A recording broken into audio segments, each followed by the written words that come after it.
Hello and welcome to the VickyCharles.com podcast. My name is Vicky Charles and I'm here to help you with all of your blogging and social media needs. Today's podcast, episode number 44, is 20 top Twitter tips. So let's get on with it.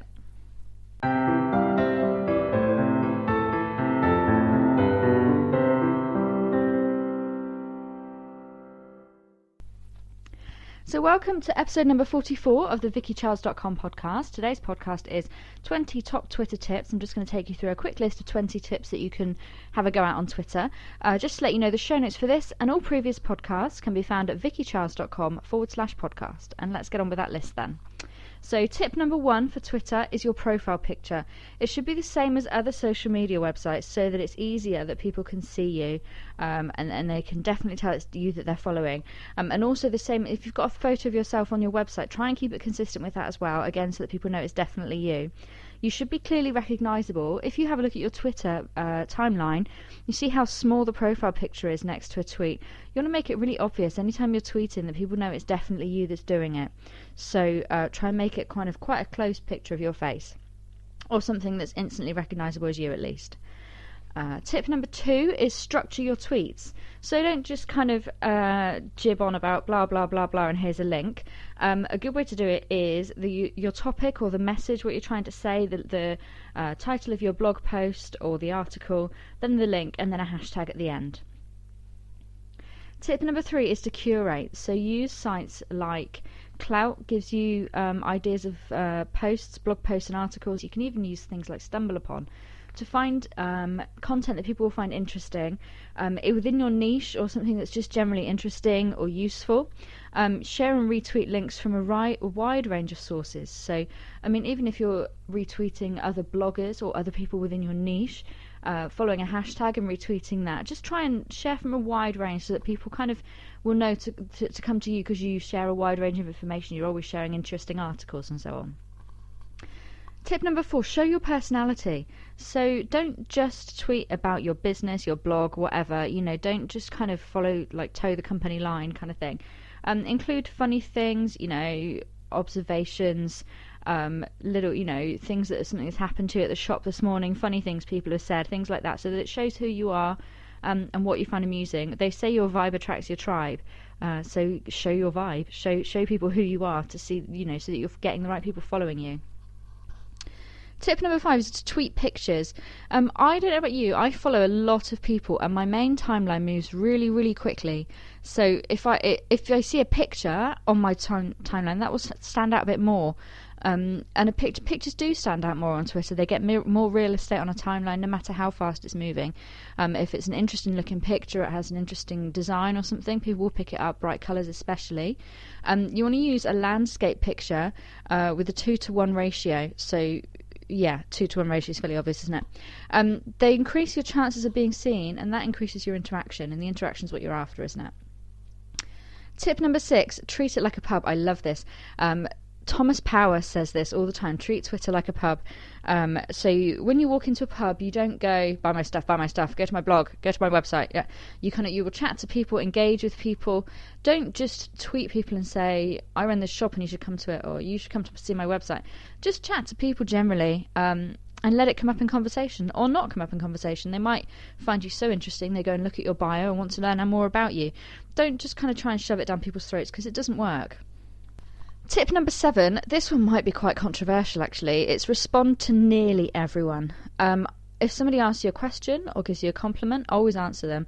I don't reply to everything because you just end up going back and forth. So if you say to me, I like your hair, and I go, oh, thank you, and they go, no problem, then that's me done. I'm not going to go, oh, you're so kind, because it's just, it's tit for tat small talk. It's not really, there's no point to it. So I don't spend time going back and forth. I'll thank somebody, and if they come back with another compliment or they say something else, I'll engage in conversation, but I'm not going to do it with, like, when you text your mum and she comes back with okay, and you're like, why bother with that kind of thing. I don't do tweets like that because they irritate me when I receive them.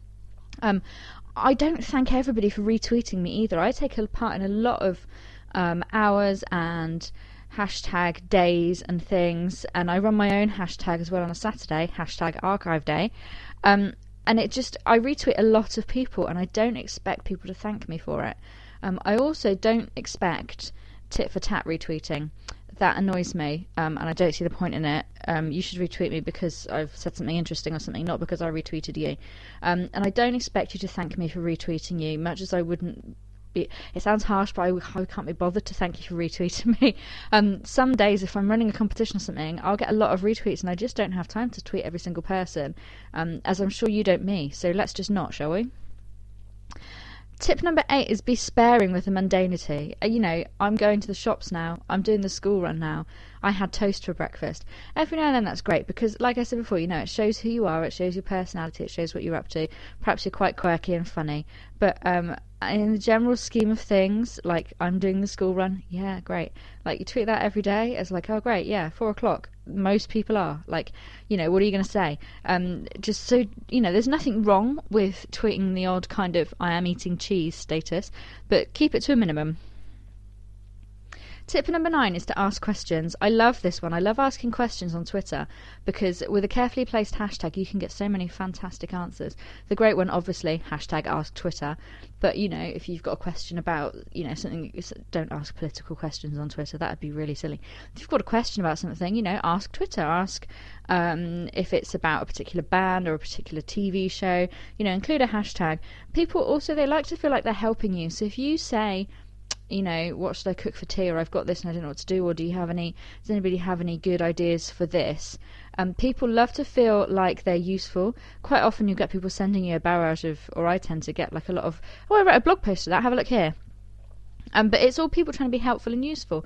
People are generally quite nice, and if you ask them for some help, they're going to try and give it to you, and that can help you then to start with the engagement, which is always a good thing. And I think engagement is what most of us are there for, really, on Twitter, not just for I'm doing the school run kind of things. Tip number 10 is to run a poll. Podcast number 38, I talked about Twitter polls. I've not seen many of them crop up on my timeline lately, but it is always worth. You can always kind of do a poll, even if it's something really funny, something about a celebrity, or something that's kind of inconsequential rather than something deathly serious.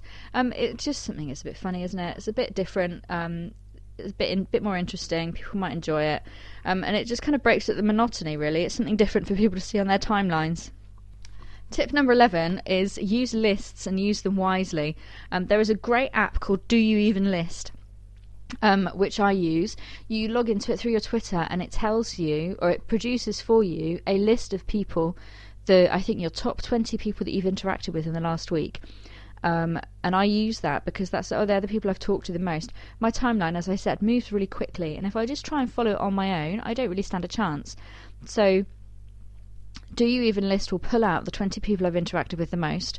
I can then go through that list and go, oh, that was somebody I probably don't want to talk to again. That one was a troll, whatever. And I can also go, oh, because it gives you a big long list of people and it kind of draws a line at these are the most interacting and these weren't. And you can go, oh, that person just missed the cut, but I like chatting to that person. So always add them to the list, please. That list will update weekly. So if you've chatted to different people, if you stop talking to a particular person, not like I'm not talking to you, but you're not interacting with them so much, it goes back and forth, and it's just, I find it a really useful thing to use to make sure that you're keeping up interaction with the people who have taken the time to interact with you, and where it changes weekly as well, it's quite handy. My tip number 12 is, I've called it private timelines, why bother? I don't understand why you would have your Twitter feed and make it private so that other people can't see it and they have to get permission from you to see your tweets. If you're putting something on the internet anyway, you're putting it on the internet. And also, there's not much point having a private feed if you have any sort of a widget going to your website showing your most recent tweets, because that doesn't take it into account that you've made them private. It will still put them on your website. I know several people who've been caught out by that, going, I don't know how this person's getting this information about me. Oh, because it's on your website, love. Private timelines, I just don't understand. It's the same with Instagram. If I have to request to see your pictures on Instagram, I tend to think, gosh, are your pictures that brilliant? Are they like top secret or something? I just don't see the point in it, and I don't think that's what social media is about at all. Tip number 13 for Twitter is don't send unsolicited links. I get a lot of people recently tweeting me links. Now, it's because I do run a hashtag, And quite often on a Saturday when I do archive day, plug, hashtag archive day on a Saturday, people will hashtag archive day and include my name in it. And I kind of think there's no point, because quite often if you've included my name as well, I just get annoyed because my notifications kind of can get clogged up quite quickly. It takes a long time to go through them. And then if I do that and then go through on the archive day list as well, you're already there and I've already retweeted you. So I get cross with it, and I just don't think it's like going up to somebody and going, hey, can you tell everybody about my website, please? Like, on what planet would you do that? Even if you know someone really well, unless you've agreed with them, I'll tweet you my links and we'll share them. Or here's something I've written that you specifically asked me to tell you about when I'd done it. I know a lady who set up a podcast recently, and she tweeted me a link when she set up her first podcast, because I said to her, oh my gosh, you must let me know when you've done that. So that's, you expect that if you've said it to somebody. When you've not said it to somebody, it just gets a bit annoying, and it's quite rude to do it to somebody. It kind of makes the assumption that they kind of have the time to go through these links, because you're mistaken if you think you're the only person kind of sending an unsolicited link to somebody. If you've thought to do it, somebody else has thought to do it. I've done it a few times to people when I first started out, and then somebody did it to me and I thought, gosh, that's rude, and then I thought, oh yeah, it is quite rude, Vicky, stop doing it. So it's just one to bear in mind. Tip number 14, don't use auto DMs under any circumstances. I cannot stand auto DMs. Thank you for following me. Why not check out my book? Thank you for following me. You'll love my Facebook. Things like that. I get it as well because I run 3 Twitter accounts. It's really obvious. If I find an account I like, I might follow it from all 3 accounts. And then I'll get the same auto DM in all 3 accounts, and that really, really stands out. And I got one the other day from a company that purports to teach people social media, and I was really tempted. It was one that was saying, thanks for following us. If you've got any questions about social media, come back. And I really wanted to go, I teach people social media, and that's the first thing I teach people not to do, is do this. I find it really annoying. It's like getting junk mail in the post, or those endless pizza menus when everybody knows that if you want a pizza, you go online because you shoved the Domino's menu in the bin when it came through the door. It's junk mail of the very worst kind, because it's junk mail that can come through on your mobile or on your screen in front of you, and that's, you can ignore stuff that comes through the door, that can get put in the bin, but it comes through your screen, you have to take the time to read it and delete it, and I find that incredibly rude. I've never seen an auto DM that made me think, oh, that was nice. I find it annoying. Tip number 15, watch your language. I don't mean never ever swear. I mean kind of make the decision, right, I am a sweary person, and I'm going to be sweary on all of my social media and on my website. And that, that's fair enough. Your vibe attracts your tribe. If you're quite a sweary person, you're going to attract people who like sweary people, who appreciate your brilliant use of the F word. You're going to attract those people. But don't kind of pretend to be all pious and correct, and then one day release an absolute tirade about something in the news or something. Be consistent. If you're swearing, you're swearing. If you're not swearing, you're not swearing, because you'll find that you'll turn people off with it. If they've followed you and they are offended by swearing, and they've kind of liked what you're doing up to now, and suddenly you start effing and jeffing all over the place and dropping C-bombs, they'll just unfollow you. And then you've lost that, and you've also kind of wasted both of your time in building up that relationship, because they've kind of not thought that you were a sweary person. I'm using swearing as an example, but also, like, if you're quite a positive person, you're always posting positive quotes, motivational quotes, all of this stuff, and then you go on Twitter one day and you're like, oh, everything is rubbish, like Neil from the Young Ones. That kind of sticks out like a sore thumb, and people might think, oh, perhaps she's having a bad day, and then and they might send you a tweet back saying, but if you do it all the time, and you're you're tweeting positivity quotes, and then 2 hours later you're going, oh, I hate myself and I want to die. That's just inconsistent, and it doesn't sit right. It certainly doesn't sit right with me when I see it.